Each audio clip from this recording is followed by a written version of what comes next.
Bismillahirrahmanirrahim. Assalamualaikum warahmatullahi wabarakatuh.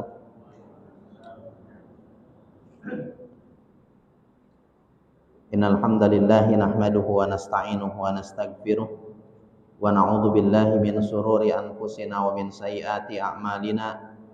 May yahdihillahu fala mudilla lahu wa may yudlil fala hadiyalah. Asyhadu an la ilaha illallah wahdahu la syarika lahu wa asyhadu anna Muhammadan abduhu wa rasuluhu alladzi la nabiyya ba'dah. Allahumma salli wa sallim wa barik ala Muhammadin wa ala alihi wa ashabihi wa man tabi'ahum bi ihsanin ila yaumiddin. Amma ba'd. Akhwati fillah rahimani wa rahimakumullah. Alhamdulillah, kita memuji Allah Subhanahu wa taala dan bersyukur kepada Allah Ta'ala atas segala nikmat yang Allah berikan kepada kita.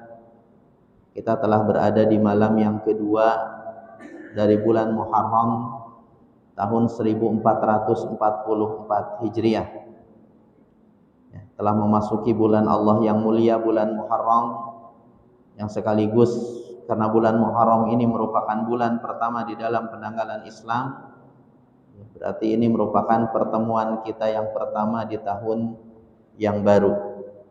Mudah-mudahan Allah Subhanahu wa taala berikan kepada kita taufik untuk senantiasa melakukan amal-amal soleh dan meningkatkan ketakwaan kita kepada Allah Subhanahu wa taala di sepanjang usia dan waktu hidup kita di dunia ini.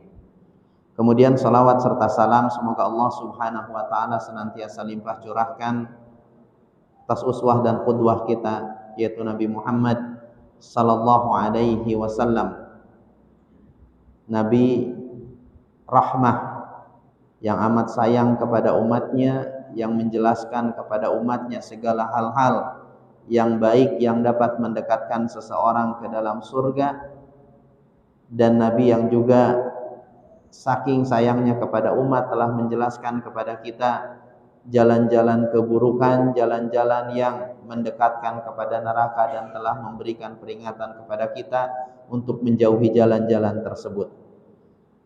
Semoga Allah Subhanahu wa taala senantiasa limpah curahkan rahmat dan salam kepada beliau, dan kita dipertemukan oleh Allah Subhanahu wa taala dengan beliau di akhirat kelak.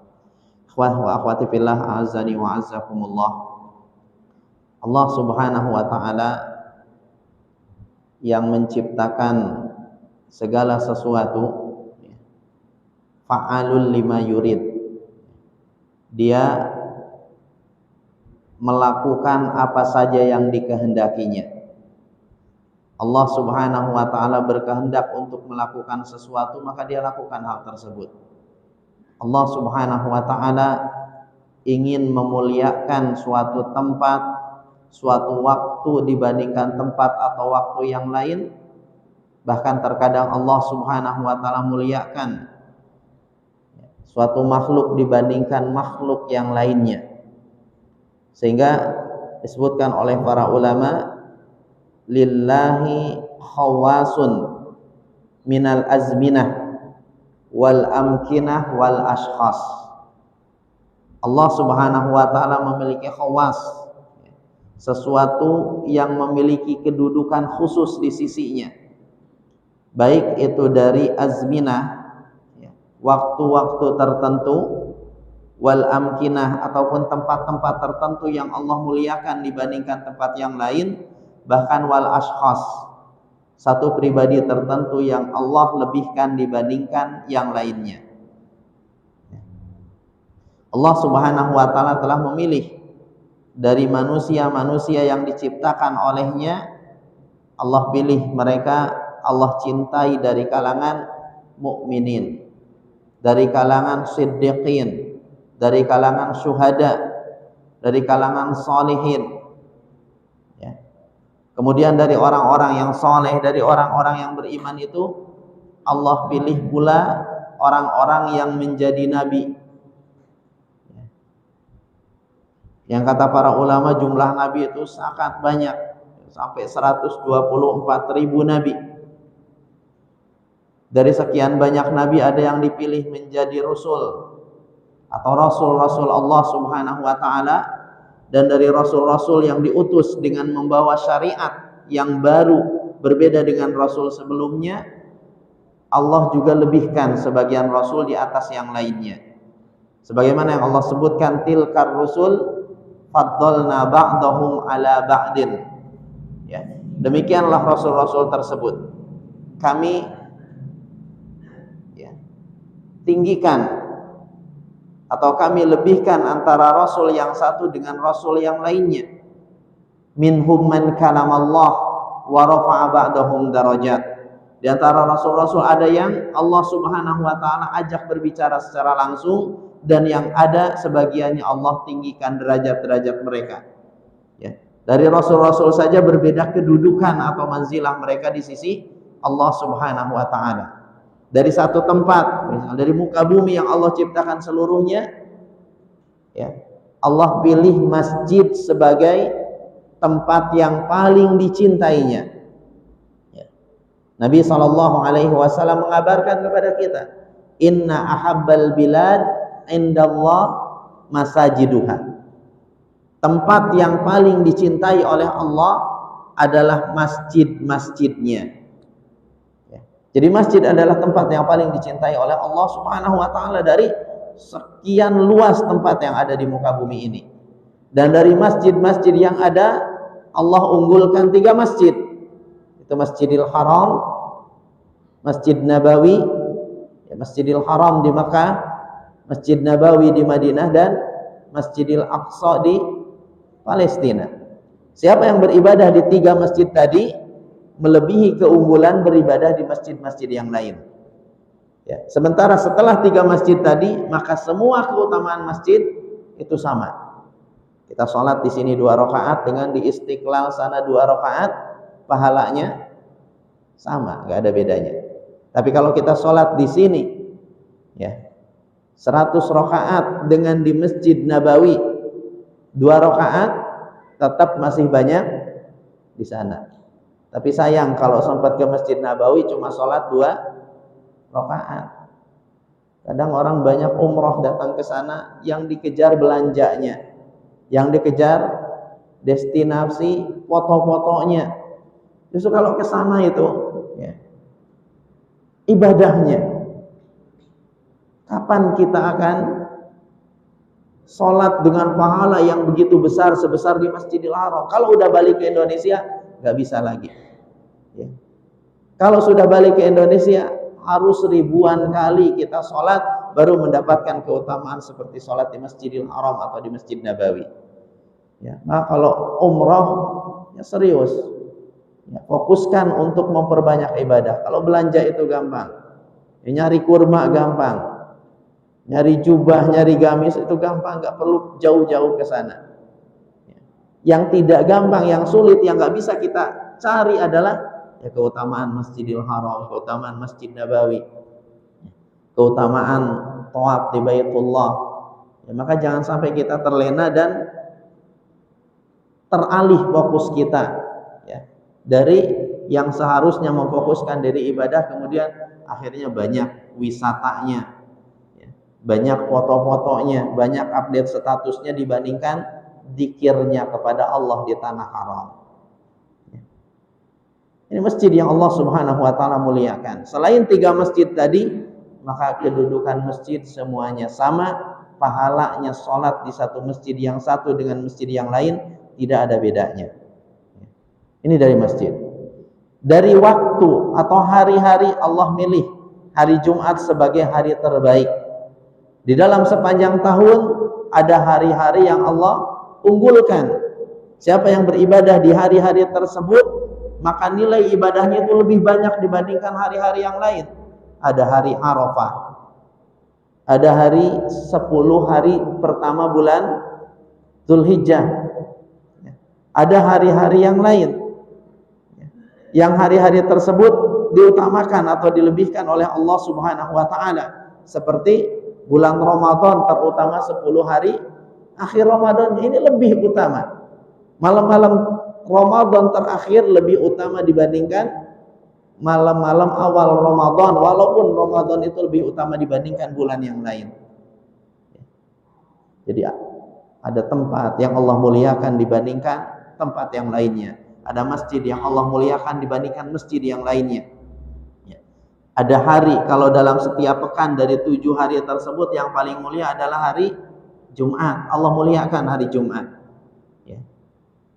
Di dalam sepanjang tahun ada hari-hari yang Allah lebihkan. Ada hari Arafah, akhir Ramadan, dan hari-hari yang lain sebagaimana kita sebutkan. Ini adalah kesempatan-kesempatan kita untuk mengejar ketertinggalan. Ya. Ketertinggalan ibadah kita di waktu-waktu yang lain, sekaligus menambah kebaikan kita. Panen pahala di hari-hari mulia tersebut. Ya.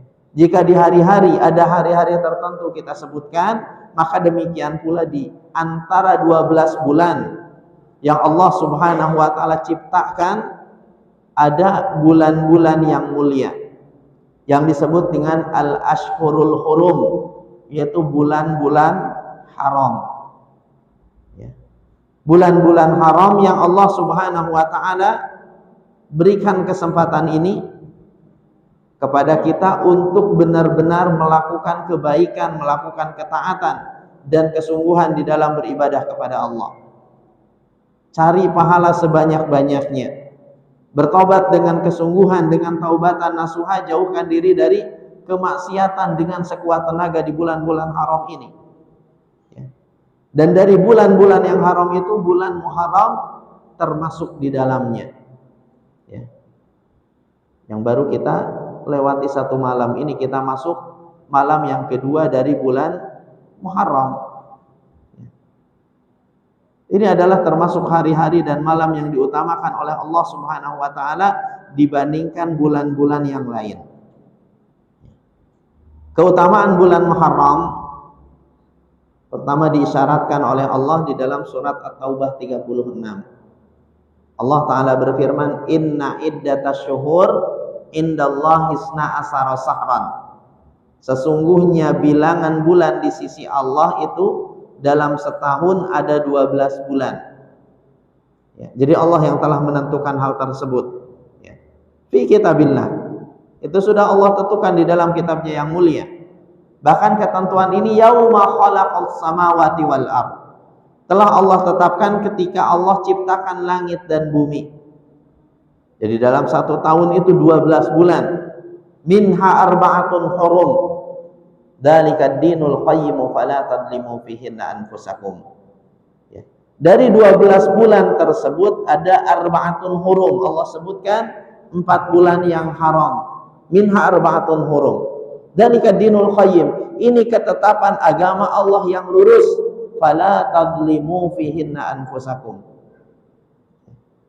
Jangan kalian melakukan kezaliman di bulan-bulan Allah yang haram tadi, yang disebut dengan ashurul hurum, bulan-bulan haram.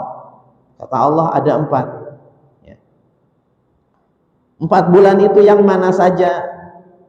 Langsung ditafsirkan oleh Nabi alaihi salatu wassalam. Dan sebaik-baik penafsir Quran adalah Nabi kita Muhammad sallallahu alaihi wasallam di dalam sunnahnya. Ya. Karena terkadang seseorang salah di dalam memahami Al-Quran, ya. Kemudian dia harus mengikut atau melihat kepada sunnah Nabi alaihi salatu wassalam. Ya, contohnya para sahabat dulu ketika mendengar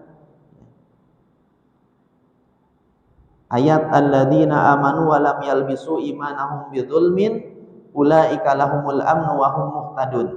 Orang-orang yang beriman dan tidak mencampur adukan keimanannya dengan kezaliman, maka untuk mereka al-amnu wa hum muhtadun. Mereka mendapatkan keamanan dan mereka adalah orang-orang yang mendapatkan petunjuk. Lahumul amnu fil akhirah wa muhtaduna fid dunya. Mereka dapat keamanan di akhirat, mereka di dunia mendapatkan hidayah dari Allah Subhanahu wa taala. Syaratnya apa? Alladzina amanu wa lam yalbisu imanahum bidzulmin. Orang yang beriman dan tidak mencampur adukan keimanannya dengan kezaliman.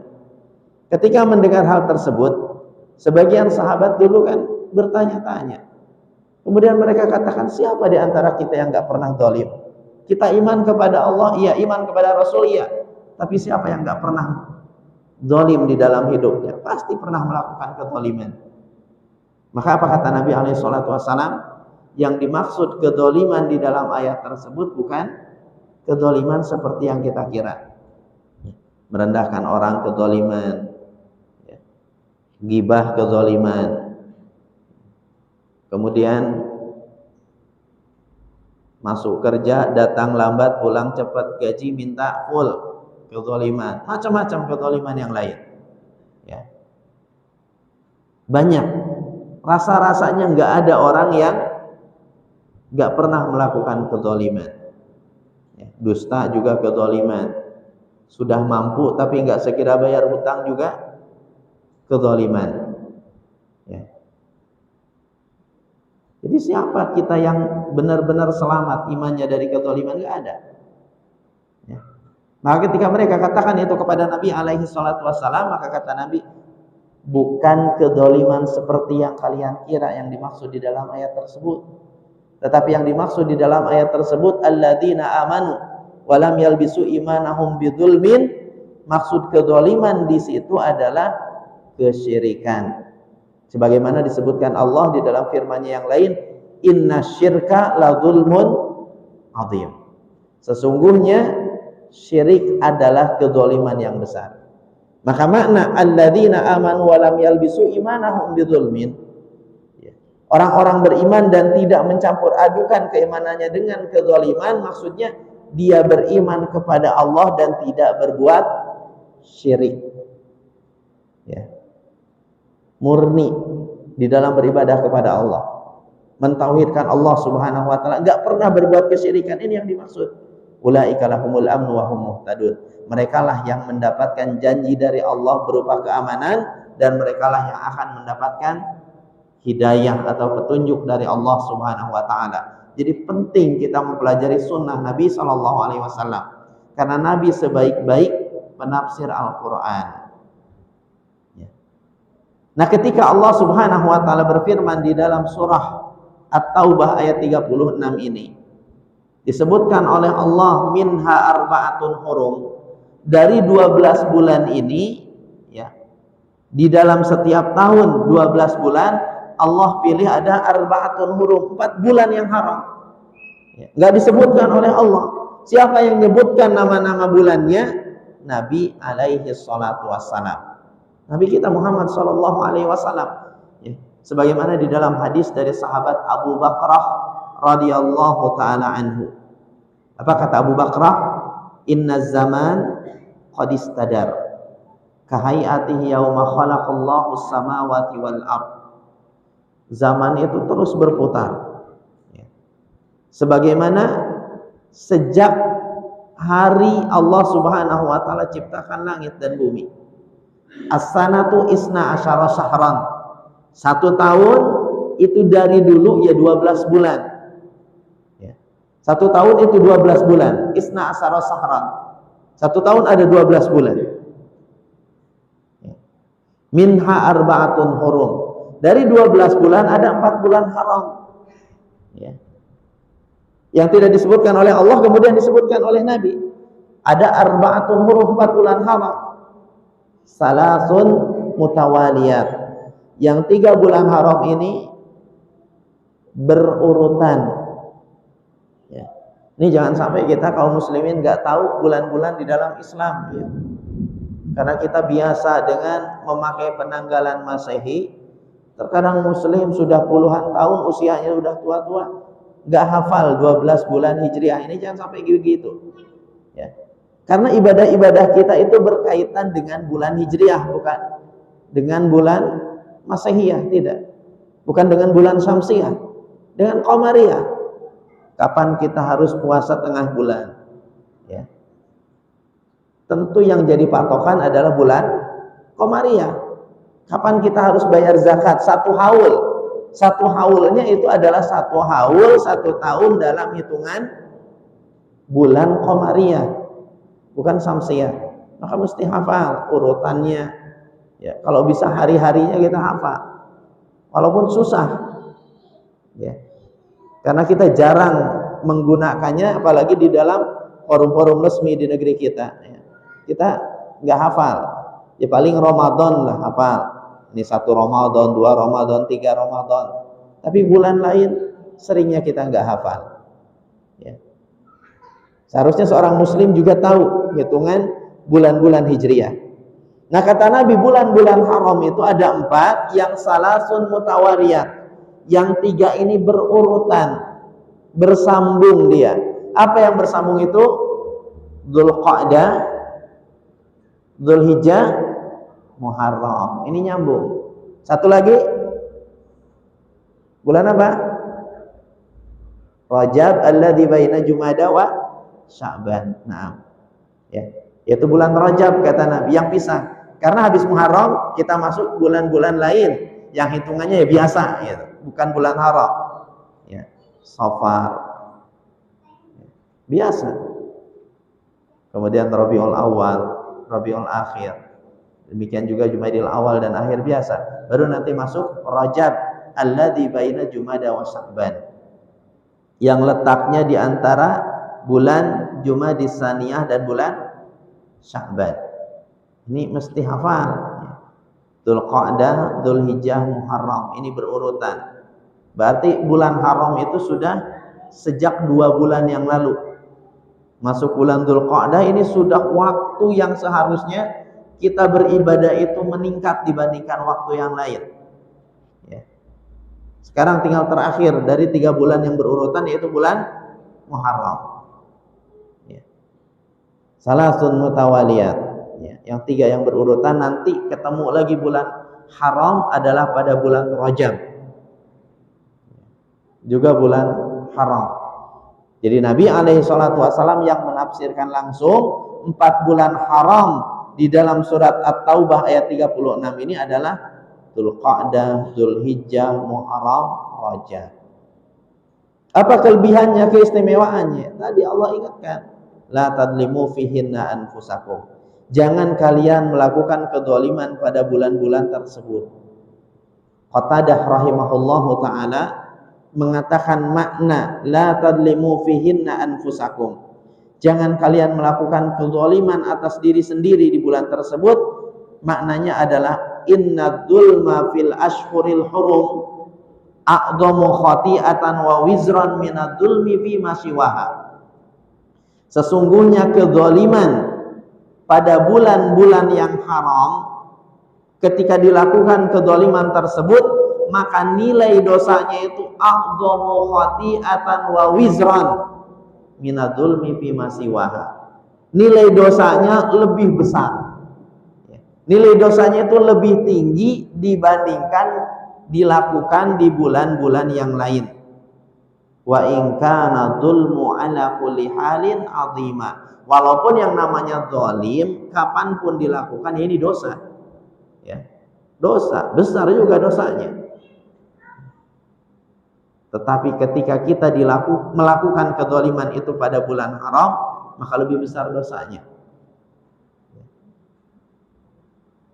Jadi pejabat yang korupsi ini terlaknat, terkutuk. Ya, mendapat doa dari Nabi SAW. Pejabat-pejabat yang menyulitkan umat ini dapat doa dari Nabi. Ya, Allahumma man waliya min ummati syai'an fasyaqqa alaihim fashquq alaih. Ya Allah, siapa saja yang Kau berikan wewenang, diberikan jabatan untuk mengayomi, mengurusi urusan umatku, lalu mereka menyulitkan, ya, bukan mempermudah tapi mempersulit, fashquq alaih, kata Nabi, maka sulitkan hidupnya. Ya. Jadi kalau nyulitkan umat, nyulitkan rakyat, ini besar pertanggungjawabannya di hadapan Allah, dosa. Apalagi kalau di bulan-bulan haram juga masih begitu, maka dosanya lebih. Ya. Kadang rakyat sampai antri, mau buat KTP, mau buat akte, ya. Petugasnya ngapain? Main HP. Kalau masih berkaitan dengan kerjaan, yang mending. Kadang ada yang orang antri ini nyempet-nyempetin main game. Ini gimana pertanggungjawabannya di sisi Allah? Maka Nabi doain mereka.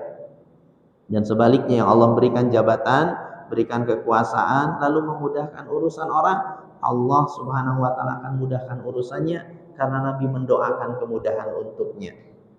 Ya, wa man waliya min ummati syai'an farafaqa bihi farfuq bih.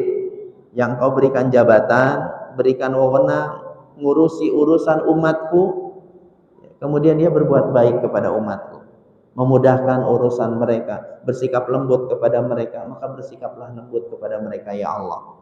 Ini doa dari Nabi alaihi salatu wassalam. Maka siapa yang melakukan dosa ya, di bulan haram ya, yang dosa itu sebenarnya sudah dosa walaupun dilakukan di bulan yang lain, tapi kalau di bulan haram ya, bulan Dzulqa'dah, Dzulhijjah, Muharram dan nanti Rajab, maka dosanya itu lebih besar. Dosanya itu lebih besar jika dibandingkan di bulan-bulan yang lain. Ya. Kata Al-Imam Al-Qurtubi rahimahullahu ta'ala ya, ketika menjelaskan ayat di atas, la tadlimu fihinna anfusakum, khassallahu ta'ala al-ashhural hurum bidzikri wan nahyi anidh-dhulmi. Ya. Khassallahu ta'ala al-ashhural hurum bidzikri wa nahyin anidh-dhulmi fiha tasyrifan laha. Allah khususkan penyebutan bulan-bulan haram sebagai bulan yang kita dilarang melakukan kezaliman, fiha tasyrifan laha. Dilarang melakukan kezaliman di dalamnya sebagai bentuk apa? Tasyrifan laha. Pemuliaan Allah kepada bulan-bulan haram tadi. Ya. Artinya kalau dilarang melakukan kezaliman secara khusus di bulan haram, Allah berwasiat demikian, maka ini adalah bentuk di mana Allah memuliakan bulan tersebut. Maka siapa yang memuliakannya, mengisinya dengan amal soleh, dengan kebaikan, maka nilai kebaikan di bulan haram juga lebih tinggi dibandingkan di bulan-bulan yang lain. Ini secara umumnya seperti itu. Ya. Ketika Allah Subhanahu wa ta'ala sebutkan jangan melakukan kezaliman di bulan-bulan 4 yang haram itu, maka ini tasyrifan laha, pemuliaan dari Allah. Maka siapa dari kita yang memuliakan bulan-bulan tersebut dengan menjauhkan dirinya dari kezaliman, tidak melakukan dosa, meminimalisirlah, kalau benar-benar gak bisa lepas dari dosa, diminimalkan dosanya. Ingat ini bulan haram, dan dia tambah pahalanya dengan melakukan banyak amal soleh, banyak ibadah. Maka nilai ibadah yang dilakukan di bulan-bulan haram tersebut lebih besar dibandingkan dilakukan di bulan-bulan yang lain. Dan siapa yang melakukan kezaliman di bulan tersebut lebih besar dosanya dibandingkan bulan yang lain. Wa in kana manhiyan anhu fi kulli zaman. Walaupun dosa kezaliman itu kapanpun dilakukan, perkara yang dilarang oleh Allah Ta'ala, Allah membencinya, Allah melarangnya, walaupun bukan di bulan haram. Ya. Kenapa di sini dikatakan la tadlimu fihinna anfusakum, jangan melakukan kezaliman di bulan-bulan haram? Maka kata Imam Al-Qurtubi, ini maknanya seperti firman Allah Ta'ala ya, kepada orang-orang yang melakukan haji, melakukan manasik haji ya, apa wasiat dari Allah? Fala rafasa wala fusuqa wala jidala fil hajj. Jangan berkata-kata kotor, jangan melakukan kefasikan, jangan jidal, jangan debat kusir ketika sedang haji. Ya. Allah wasiatkan begitu. Apakah berarti kalau tidak sedang haji boleh? Tetap nggak boleh. Ya. Berkata kotor, berbuat kefasikan, debat kusir, tetap nggak boleh. Cuma kalau itu dilakukan ketika haji, maka dosanya lebih besar. Ya, lebih besar ketika haji. Tapi walaupun udah nggak haji, udah balik ke negerinya, udah tahallul di sana, bahkan udah balik ke kampungnya, tetap jangan melakukan kezaliman juga. Ya, di sana haji, di sana ibadah, balik ke negerinya riba lagi, jadi rentenir lagi, tetap nggak boleh. Ya, tetap dia mendapatkan ancaman dari Allah, fa'danu biharbin minallahi wa rasulih. umumkan perang kepadanya, ya. Beritahukan kepadanya ada perang dari Allah bagi para pelaku riba.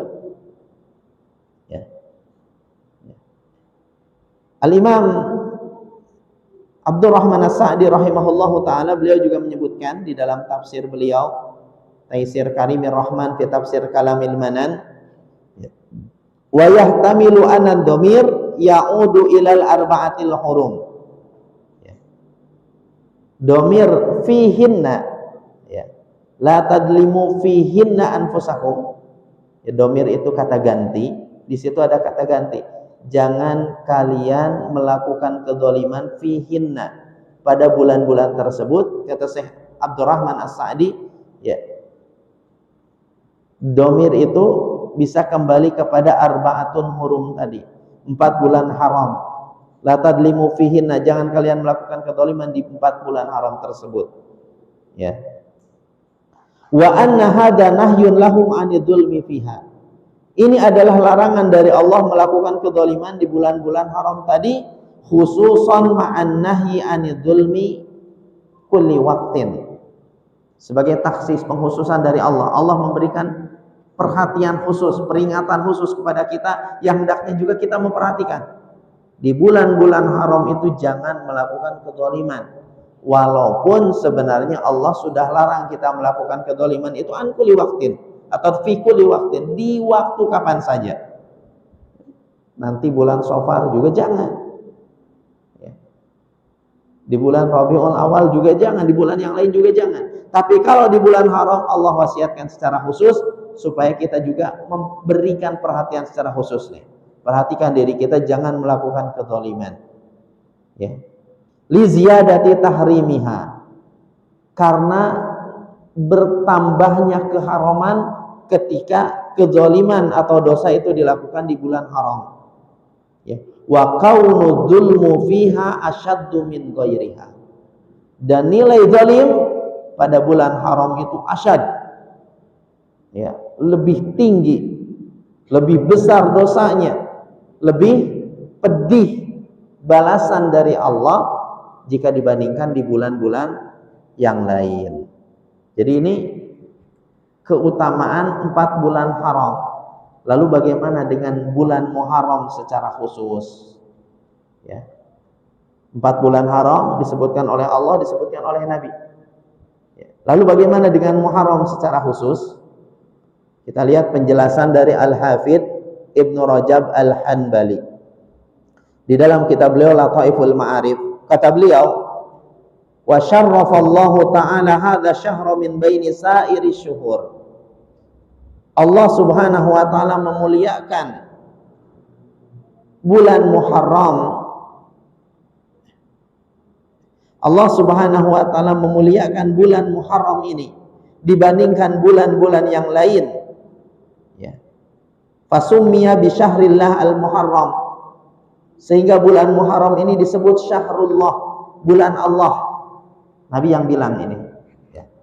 Syahrullah al-Muharram, bulan Allah, bulan Muharram. Padahal semua bulan adalah bulan milik Allah. Tapi kenapa, kata Ibnu Rajab, dikhususkan bulan Muharram dengan syahrullah al-Muharram, bulan Allah yaitu bulan Muharram, fa'adhafahu ila nafsihi, disandarkan Muharram ini kepada dirinya. Ini bulan Allah. Ya. Kenapa demikian? Tasyrifan lahu, bentuk pemuliaan dari Allah akan bulan Muharram ini, wa isyaratan ila annahu harramahu bi nafsihi wa laisa li ahadin minal khalqi tahliluhu. Ini isyarat betapa Allah menjadikan bulan Muharram ini sebagai bulan yang dimuliakan di sisi Allah. Ya.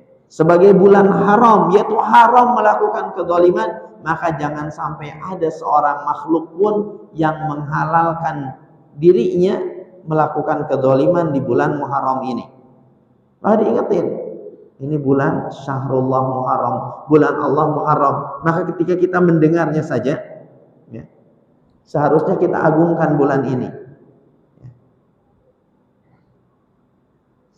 Kita, ya, di dalam masalah dunia saja, ya, akan berbeda sikap kita, ya, ketika dikatakan ini miliknya fulan, orangnya biasa saja. Sedangkan dikatakan tanah ini miliknya fulan. Siapa fulannya itu? Bupati. Yang ini cuma orang biasa saja. Maka orang lebih takut gitu kalau macam-macam dengan tanah bupati itu. Ya. Kenapa? Repot nanti urusannya. Ya. Kalau ini miliknya fulan, orang mana? Orang Pekanbaru. Siapa dia? Allahu alam, siapa yang jelas tanahnya dia.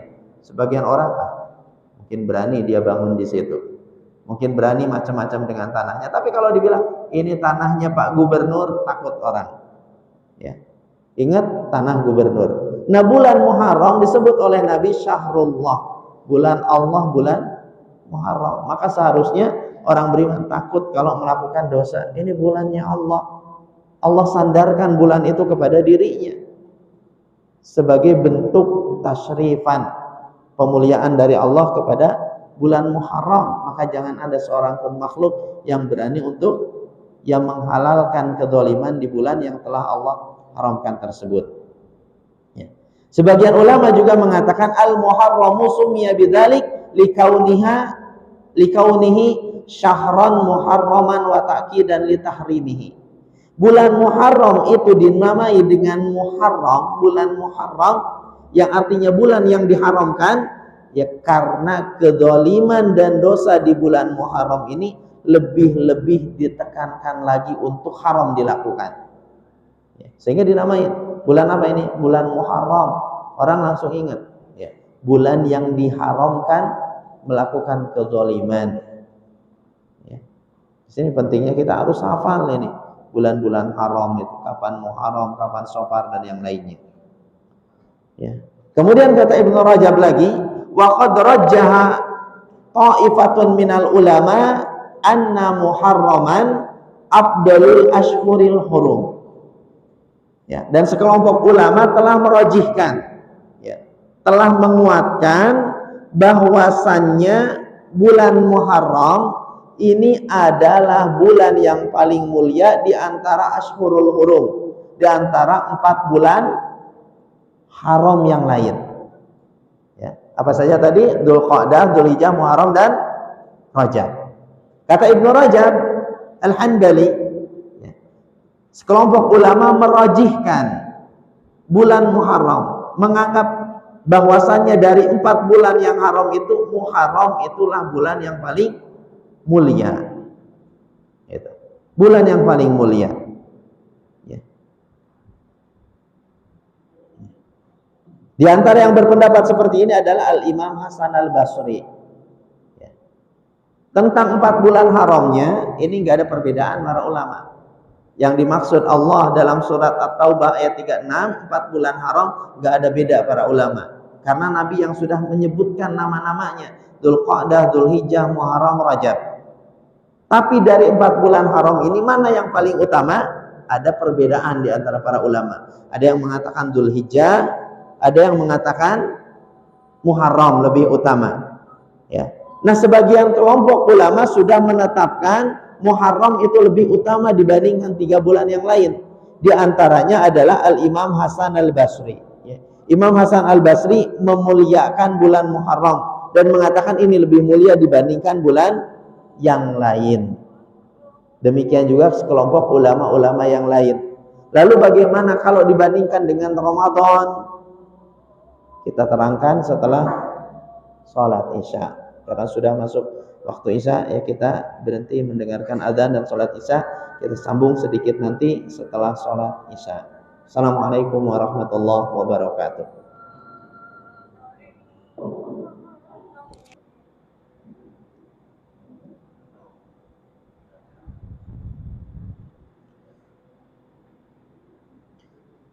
Bismillah, alhamdulillah, wassalatu wassalamu ala rasulillah wa ala alihi wa ashabihi wa man walah. Fatifillah rahimani wa rahimakumullah. Sudah kita terangkan tadi bahwasanya yang dimaksud 4 bulan haram yang disebutkan oleh Allah Subhanahu wa taala tentang 4 bulan haram itu di dalam surat At-Taubah ayat yang ke-36 langsung ditafsirkan oleh Nabi, nama-namanya Dzulqa'dah, Dzulhijjah, Muharram dan Rajab. Sehingga tidak ada perbedaan di antara para ulama, 4 bulan haram itu adalah bulan-bulan yang kita sebutkan. Yang berbeda di antara para ulama adalah mana yang lebih utama dari 4 bulan haram ini. Ya. Sebagian menyebutkan Dzulqa'dah lebih utama, sebagian Muharram lebih utama.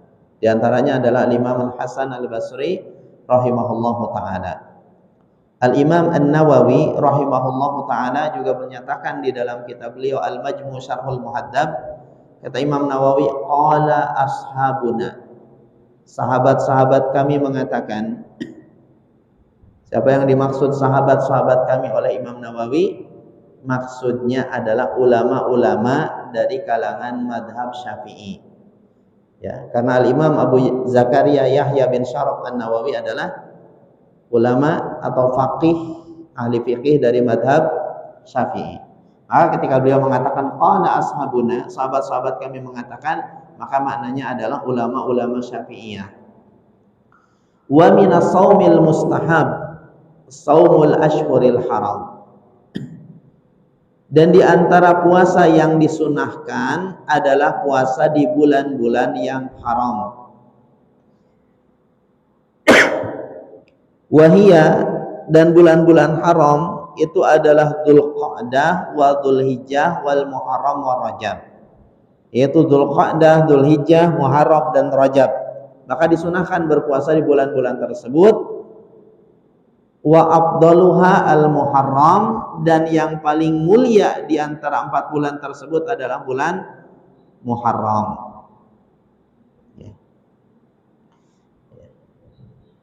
Jadi bulan Muharram yang paling mulia di antara 4 bulan tersebut. Ya. Maka perbanyak puasa di bulan haram, terutama di bulan Muharram. Di antara dalil yang juga menguatkan hal ini adalah hadis yang diriwayatkan oleh Al-Imam An-Nasa'i, di mana Rasulullah ditanya ketika itu.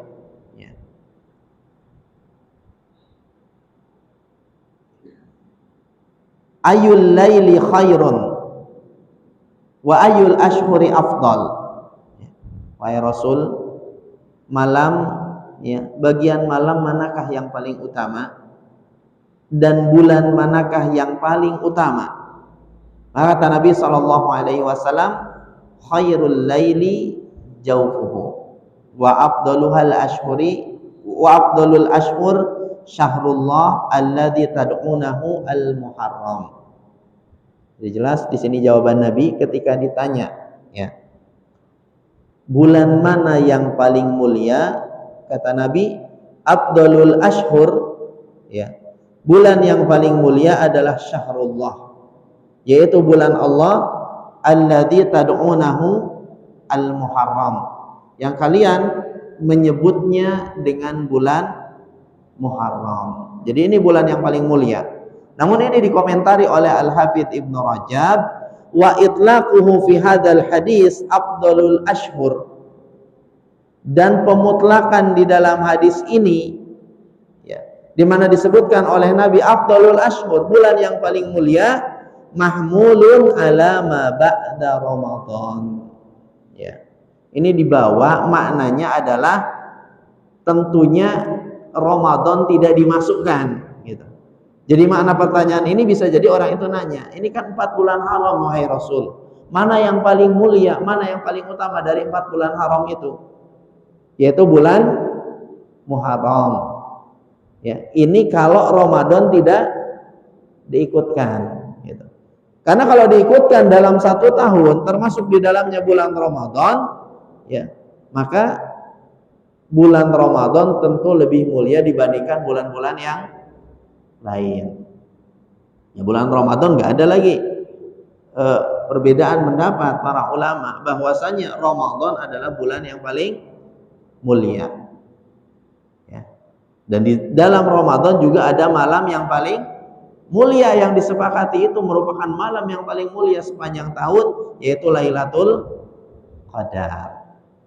Ya. Jadi kalau dikatakan Muharram ini yang paling mulia, maksudnya jika dibandingkan bulan haram yang lain, jika Ramadan tidak diikutkan, ya. Kalau Ramadan ya sudah kita ketahui, begitu masuk malam pertama, kemuliaan-kemuliaannya sudah banyak disebutkan di dalam hadis. Nah, selain Ramadan ada bulan-bulan haram yang hendaknya kita juga perhatikan, terlebih lagi adalah bulan Allah, bulan Muharram. Ya. Di antara kemuliaan atau keutamaan bulan Muharram, ya, yang hendaknya kita perhatikan adalah kita melaksanakan ibadah puasa di dalamnya. Ya. Disuruh memperbanyak ibadah puasa di bulan Muharram tersebut. Karena Nabi alaihi salatu wassalam bersabda di dalam hadisnya, afdhalus siyami ba'da Ramadan syahrullah al-Muharram wa afdhalus sholati ba'dal fardhati sholatul lail. Ya.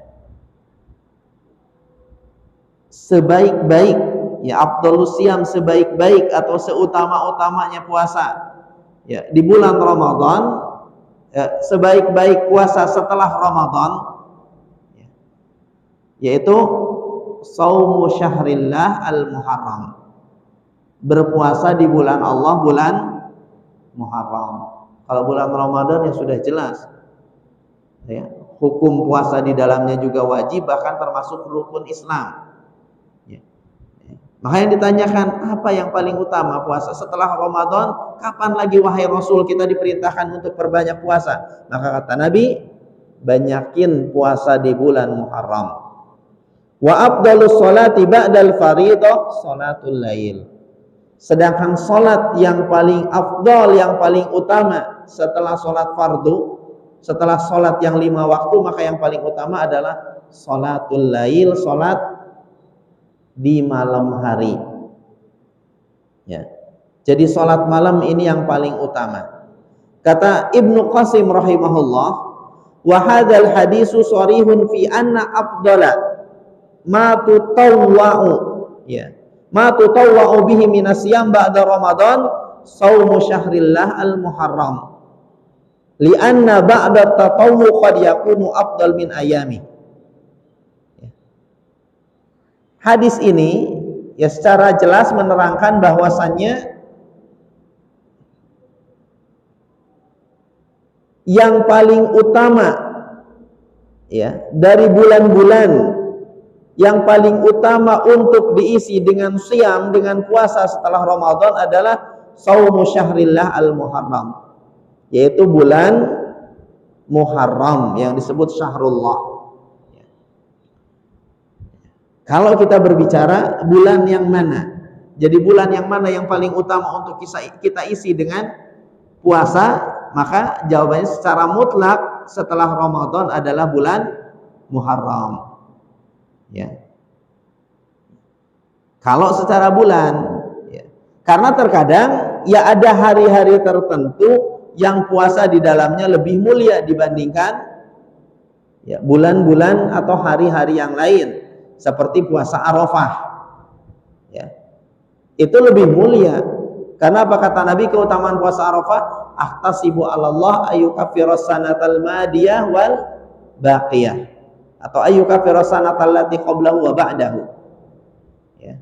Aku berharap yang puasa 1 hari di hari Arafah itu Allah akan ampunkan dosa-dosanya setahun yang telah berlalu dan setahun yang akan datang. Tentu tidak ada yang lebih utama, ya, dari puasa dibandingkan puasa Arafah. Ya. Itu kalau hari-hari tertentu memang ada yang lebih utama. Tetapi kalau ditanya bulan selain Ramadan, maka bulan mana yang lebih utama wahai Rasulullah untuk diisi dengan puasa? Maka jawabannya adalah bulan Muharram. Ya. Bulan Muharram. Tapi kalau ditanyanya hari-hari mana selain Ramadan yang diperintahkan untuk puasa, maka jelas selain Ramadan maka puasa yang paling utama, ya, hari yang paling utama untuk diisi dengan puasa adalah hari Arafah, tanggal 9 Dzulhijjah. Karena keutamaannya menghapuskan dosa 2 tahun, setahun yang berlalu dan setahun yang akan datang. Demikian juga 1 sampai 8 Dzulhijjah juga utama diisi dengan puasa. Ya. Nah, ini sebagaimana jawaban Nabi bahwasanya anna afdhalas sholati ba'dal maktubah qiyamul lail. Salat yang paling utama, salat sunnah yang paling utama setelah salat fardu adalah salat di malam hari. Ya, secara umum, secara mutlaknya begitu. Ya, walaupun ada salat lain yang keutamanya sangat besar. Contohnya qobliyah subuh atau salat sunnah fajar, kata Nabi khairun minad dunya wa ma fiha. Lebih baik dibandingkan dunia dan seisinya, lebih utama. Tapi kalau secara umum, secara mutlak, salat sunnah itu yang mana yang lebih utama? Ya, salat di malam hari itu lebih utama dibanding salat di siang hari. Ya, kita siang hari antara zuhur asar, boleh enggak salat sunnah? Ya boleh. Ya. Demikian juga di waktu duha sampai matahari meninggi, silakan. Ya. Yang enggak boleh itu ba'da subuh sampai matahari terbit, itu enggak boleh. Ba'da asar sampai matahari terbenam, itu tidak boleh. Tapi antara zuhur asar silakan isi dengan sholat sunnah. Tapi sholat sunnah yang lebih utama adalah justru di malam hari. Silakan di malam hari bangun, ini lebih utama dibandingkan sholat sunnah kita di siang hari. Ya. Jadi bulan yang utama diisi untuk memperbanyak puasa adalah bulan Muharram. Bulan Muharram ini lebih utama bahkan dibandingkan bulan Sya'ban. Sehingga para ulama diantaranya Imam Nawawi kalau dikatakan ya bulan Muharram lebih utama dibandingkan bulan Sya'ban, ya, lalu kenapa Nabi banyak puasa, ya, banyak puasa di bulan Sya'ban sebagaimana di dalam hadis Aisyah? Maka di antara jawabannya, ya, para ulama, yang pertama bisa jadi Nabi baru tahu keutamaan puasa di bulan Muharram itu lebih dibandingkan bulan yang lain itu di akhir hidupnya. Ya. Kan waktu itu syariat masih turun, ayat masih turun, belum sempurna. Ya. Maka hadis Aisyah yang menyebutkan bahwasanya Nabi paling banyak berpuasa adalah di bulan Sya'ban, ya artinya dibanding Muharram lebih banyak Sya'ban. Nah, itu bisa jadi waktu itu sebelum Rasulullah tahu puasa Muharram itu lebih utama. Ya. Kemudian jawaban yang kedua, bisa saja, ya, kenapa Rasulullah banyaknya puasa di bulan Sya'ban? Ya bisa saja kenapa enggak Muharram lebih banyak? Karena di bulan Muharram Nabi sibuk, bisa jadi, ya, waktu itu Nabi tersibukkan dengan urusan lain, sedangkan di waktu bulan Sya'ban Nabi lebih longgar sehingga banyak puasanya di bulan Sya'ban, ya. Tapi kalau kembali kepada hadis ini, ketika Rasulullah ditanya puasa kapan wahai Rasul, bulan apa yang kita, ya, lebih diutamakan puasa setelah Ramadan, jelas jawaban Nabi adalah Syahrullah al-Muharram, yaitu perbanyak puasa di bulan Allah, bulan Muharram. Maka ini menjadi jawaban yang jelas, menjadi jawaban yang tegas. Kita disuruh memperbanyak puasa itu adalah di bulan Muharram. Ya. Silakan 10 hari, 20 hari. Bahkan andaikan pun puasa setiap hari di bulan Muharram, silakan. Ya. Karena secara umum puasa di bulan Muharram itu mulia. Ya. Adapun mengkhususkan misalnya 1 Muharram dikhususkan puasa, nggak ada dalil harus begitu. Ya. Tapi kalau 1 Muharram kita berpuasa gimana? Silakan berpuasa sebagaimana keumuman bulan Muharram disuruh untuk memperbanyak puasa. Ya, silakan mulai dari tanggal 1 sudah berpuasa, 2 puasa, 3 dan seterusnya, silakan. Ya. Karena bulan Muharram adalah bulan yang diperintahkan untuk memperbanyak puasa, baik di awalnya, di tengahnya maupun di akhir. Ya. Ada enggak hari khusus yang diperintahkan untuk puasa di bulan Muharram? Ada, yaitu tanggal 10, yaitu Yaumul Ashir, hari ke-10 Muharram, atau yang disebut hari tersebut dengan Asyura. Ya, hari Asyura, hari 10 Muharram. Diperintahkan kita untuk memperhatikan hari itu dan isi dengan puasa. Apa keutamaannya? Ahtasibu 'ala Allah ayyukaffiras sanata allati qablahu. Aku berharap orang yang berpuasa di tanggal 10 Muharram, Allah ampuni dosanya setahun yang telah berlalu. Ini khusus 10 Muharram. Kalau hari-hari yang lain ya silakan. Ya, pokoknya kata Nabi lebih utama ya engkau berpuasa itu di bulan Muharram dibanding bulan yang lain selain Ramadan. Jadi ada keutamaan. Tapi yang disebutkan dalil secara khusus tanggal 10 itu yang paling utama. Di mana keutamaan puasa 10 Muharram itu bisa menghapuskan dosa setahun penuh. Ada lagi enggak hari yang lain? Ada tanggal 9-nya. Ya, awalnya Nabi tanggal 10 saja nyuruh para sahabat berpuasa. Ya, secara umum silakan Muharram isi puasa. Secara khususnya isi tanggal 10 dengan puasa, keutamanya seperti tadi. Namun pernah para sahabat mengeluh, ya bukan mengeluh, ya mengadukan kepada Nabi. Mereka katakan, ya Rasulullah, hada yaumun tu'adzimuhul yahud wa nasara. 10 Muharram ini adalah hari yang juga dimuliakan oleh Yahudi dan Nasrani. Mereka puasa juga di hari ini. Yahudi dan Nasrani di masa Nabi. Nggak tahu kalau Yahudi dan Nasrani di masa ini. Ya, yang kalau kita nampak sih orang Nasrani nggak puasa. Ya, nggak peduli tanggal 1 Muharram, 10 Muharram. Orang Yahudi di Israel sana nggak tahu kita. Bisa jadi ya masih puasa mungkin. Ya. Kenapa? Ya pernah ditanyakan kepada mereka, ya, kenapa kalian puasa? Ya. Yaitu hadza yaumun azim, ini adalah hari yang mulia. Yaumun najafihi Musa wa Banu Israel, ya. Hari di mana Musa dan Bani Israel diselamatkan oleh Allah. Dan di hari ini, di hari 10 Muharram, Allah membinasakan, menenggelamkan Fir'aun wa junudahu, dan juga para tentaranya. Jadi di antara sejarah besar yang terjadi di bulan Muharram adalah di hari tersebut Allah bebaskan, Allah selamatkan Nabi Musa menyeberangi Laut Merah dan Bani Israel. Dan di hari tersebut Allah tenggelamkan Fir'aun, Allah binasakan ia dan tentaranya. Sehingga orang-orang Yahudi pun berpuasa di hari tersebut. Ya. Nah, Nabi dan kaum muslimin juga berpuasa. Akhirnya sebagian sahabat merasa gak enak hati lah kita sama dengan mereka ahlul kitab, orang-orang Yahudi. Maka apa kata Nabi? Idza kanal amul muqbil sumna yaumatasi.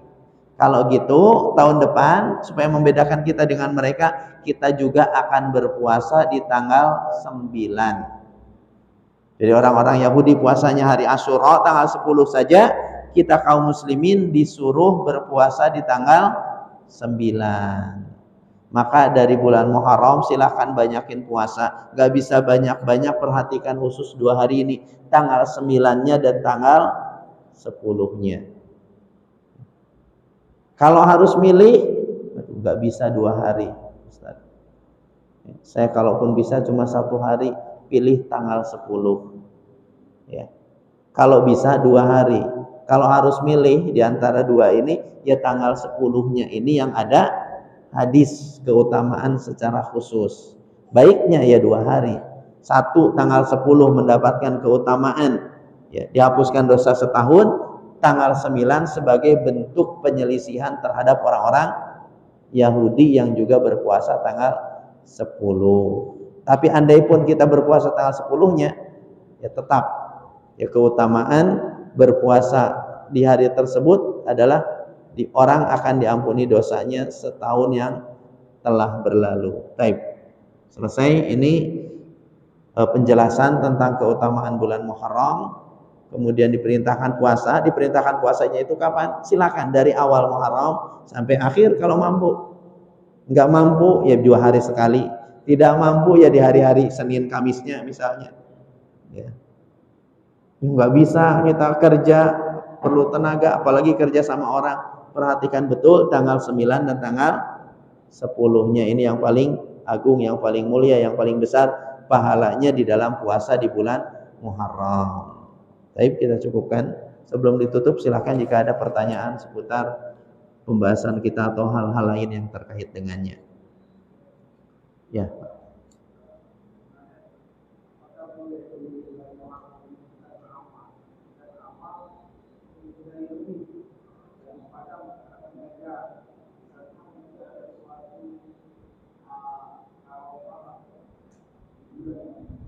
Baik. Jadi melakukan ibadah tertentu selain mendapat pahala Allah, kita ingin dapat karomah. Maksudnya karomah di sini kesaktian gitu. Ya enggak ada ya. Enggak boleh kalau mengharapkan pahala nambah banyakin ibadah di bulan haram, Muharram secara khusus maupun bulan haram yang lainnya ya disyariatkan. Tapi kalau dengan itu kita supaya dapat karomah ya, kita cari karomah, apalagi kalau yang dimaksud karomah itu kesaktian ya, maknanya kan mukjizat itu kekhususan untuk Nabi ya, Nabi Musa bisa membelah laut, Nabi Ibrahim tak mempan dibakar api misalnya, itu namanya karomah, itu namanya mukjizat. Untuk orang yang bukan Nabi namanya karomah ya. Untuk yang bukan Nabi namanya karomah. Untuk para wali-wali Allah itu namanya karomah. Dan kita ahlus sunnah menetapkan adanya karomah, kita percaya ya. Seperti karomahnya siapa yang bukan Nabi?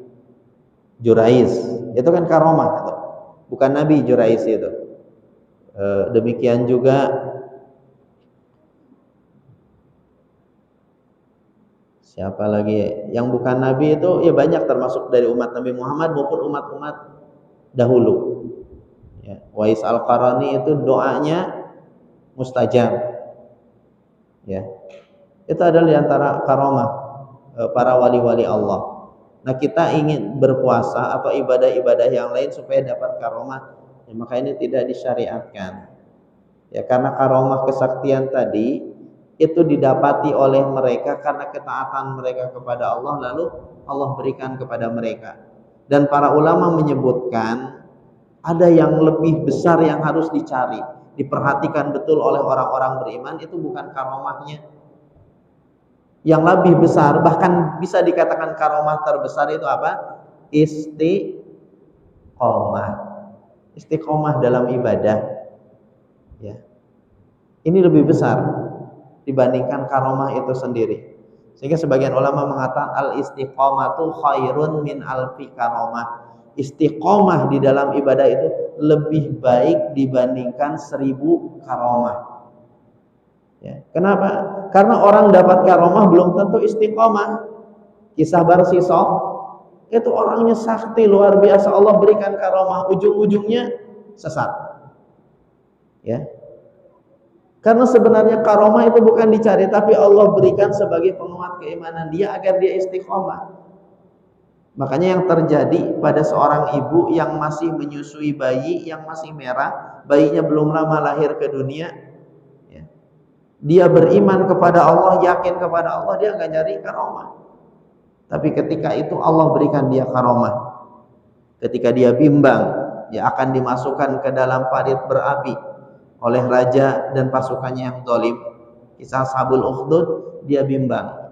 Ya Allah, kalau saya mati, saya harus dibakar masuk ke dalam parit berapi itu, gak masalah bagi saya. Udah banyak dosa saya. Kalau memang tebusannya saya harus mati karena iman ini, gak ada keraguan, saya mati silakan. Mudah-mudahan itu bisa menghapuskan dosa saya. Selama ini saya menyembah selainmu ya Allah. Tapi gimana dengan bayi yang masih merah ini? Bayi yang baru beberapa hari menghirup udara dunia, bayi yang gak tahu dosa, apakah dia juga harus ikut mati? Ya. Ataukah saya bisa pura-pura dulu, ya pura-pura murtad lagi supaya bisa nyelamatin bayi? Ya. Setelah bayi bisa saya kondisikan selamat, titipkan atau seperti apa? Saya ditangkap, dibunuh, dihukum mati, gak peduli. Ragu dia dalam kondisi seperti itu, Allah berikan karomah. Apa karomahnya? Bayi tersebut bicara, dia mengatakan, isbiri ya ummah fa innaki 'alal haq. Bersabarlah wahai ibundaku, engkau berada di atas al-haq. Akhirnya dia enggak ragu lagi, ini karomah dari Allah, menguatkan hatinya. Ya, bahkan bayi kecilnya pun ikut masuk ke dalam kobaran api, tidak menjadi sia-sia. Karomah dari Allah untuk apa? Karomah untuk menguatkan seseorang agar istiqomah. Jadi bukan dicari, yang kita cari itu istiqomahnya. Kalau Allah sudah berikan kita istiqomah di atas taat, di atas ibadah, alhamdulillah. Ini lebih baik dibandingkan 1000 karomah tapi membuat kita tidak istiqomah. Karena ada orang dapat karomah jadi bangga diri, jadi sombong, enggak istiqomah jadinya. Dia menganggap ya udah hebat, udah lebih dibandingkan hamba-hamba Allah yang lain. Ujung-ujungnya sesat. Ya. Jadi tidak disyariatkan kita mencari karomah ya. Kalau yang dimaksud karomah itu khawarikul adah, perkara-perkara yang di luar adat kebiasaan atau kesaktian. Karena memang ada sebagian orang ya bulan Muharram, bulan Syura, ya. Ini waktu untuk ya nyari kesaktian. Bulan Muharram juga dianggap sebagai bulan yang angker dan seterusnya. Maka hal-hal yang seperti ini adalah hal yang justru keluar dari tuntunan syariat. Ya, menyikapi bulan Muharram itu kata para ulama ada yang mereka menyambutnya dengan kegembiraan yang luar biasa. Ya, seperti orang-orang Yahudi. Ada juga yang menyambutnya dengan kesedihan, terutama di hari Asyura. Ya, orang Yahudi senang luar biasa sehingga menjadikan Asyura itu sebagai Id, perayaan, sesuatu yang menyenangkan. Ya. Sebagian lagi menjadikan Asyura itu sebagai hari kesedihan dan duka cita. Itu orang-orang Syiah. Ya. Maka lihat perayaan Asyura porsi mereka menyiksa diri. Ya, kalau Syiah di negerinya Syiah di Irannya sana ya memang dengan pedang, dengan cambuk sampai darah-darah. Anak-anak kecil yang nggak tahu apa-apa aja diajarin. Ya. Tidak ada di dalam Islam dalilnya untuk melakukan hal seperti itu. Ya. Bahkan meratap, niyahah termasuk perkara yang dimurkai dan dilaknat pelakunya. Mereka lakukan itu. Ya, kalau Syiah di dalam negeri mungkin nggak beneran pakai itu. Ya, mukul jidatnya, mukul kepalanya, atau sebagai bentuk penyesalan atas terbunuhnya Sayyiduna Husain di Asyura di Karbala. Padahal mereka sendiri yang membunuhnya. Ya. Mereka yang mengundang Husain udah aman, udah tenang. Ya di Madinah mereka kirimi surat macam-macam hasutan-hasutan agar Husain keluar dari Madinah memimpin mereka dan mengatakan kita sudah siap membaiat, sudah siap dengan pasukan dan seterusnya. Baru digertak pasukan mereka habis. Ya pergi. Ketika digertak oleh gubernur waktu itu. Ya. Gubernur yang zalim yang memusuhi Ahlu Bait Nabi alaihi salatu wasallam, digertak, pergi mereka. Gak ada yang membela, tinggallah keluarga Husain. Husain, beberapa orang lelaki dan para wanita serta anak-anak dibantai, mereka tidak membela. Ya, sehingga ketika sebagian mereka bertanya kepada Ibnu Abbas atau Ibnu Umar radhiyallahu taala anhuma tentang darah nyamuk, apa kata beliau? Kalian nanya, darah nyamuk itu najis atau enggak, sok warok, sok jadi orang hati-hati. Padahal darah cucu Rasulullah tertumpah di tempat kalian. Jadi orang-orang Syiah ya cinta mereka kepada Ahlul Bait, kepada Rasulullah, kepada keturunan Rasul itu adalah cinta yang palsu. Dan pengkhianatan mereka di dalam tarikh ya, sepanjang zaman pengkhianatan mereka kepada kaum muslimin sudah sangat-sangat banyak. Bahkan pengkhianatan terbesar mereka pertama langsung mereka nampakkan pengkhianatan itu justru ya kepada orang yang mereka pertuhankan. Karena Husain ini ya disebut-sebut namanya di dalam doa, di dalam ibadah mereka. Tapi mereka kalau mau jujur sejarahnya, merekalah yang menyebabkan Sayyiduna Husain radhiyallahu taala anhu terbunuh. Ya. Ya, maka Allah biarkan mereka di dalam kesesatannya seperti itu sebagai penyesalan mereka atas terbunuhnya Sayyidina Husain.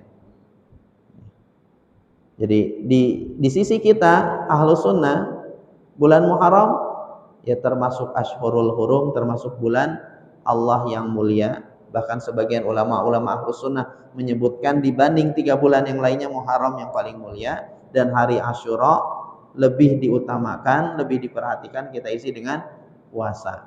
Begitu pula hari-hari Muharram yang lainnya. Adapun ibadah-ibadah ritual yang lain punya tujuan-tujuan lain, ya, maka tidak kita dapati dalil, ya, tidak kita dapati dalil untuk melakukan ibadah tersebut, ya, maka kita kembali kepada syariat, ya, kepada syariat kita, kitabullah dan sunnah Rasulullah, juga penjelasan para sahabat di dalam memahami kitabullah dan sunnah Rasul, itu yang menjadi pegangan kita di dalam beramal. Wallahu a'lam. Baik, kita cukupkan sampai di sini. Mudah-mudahan bermanfaat. Subhanakallahumma wa bihamdika asyhadu an la ilaha illa anta astaghfiruka wa atubu ilaik. Assalamualaikum warahmatullahi wabarakatuh.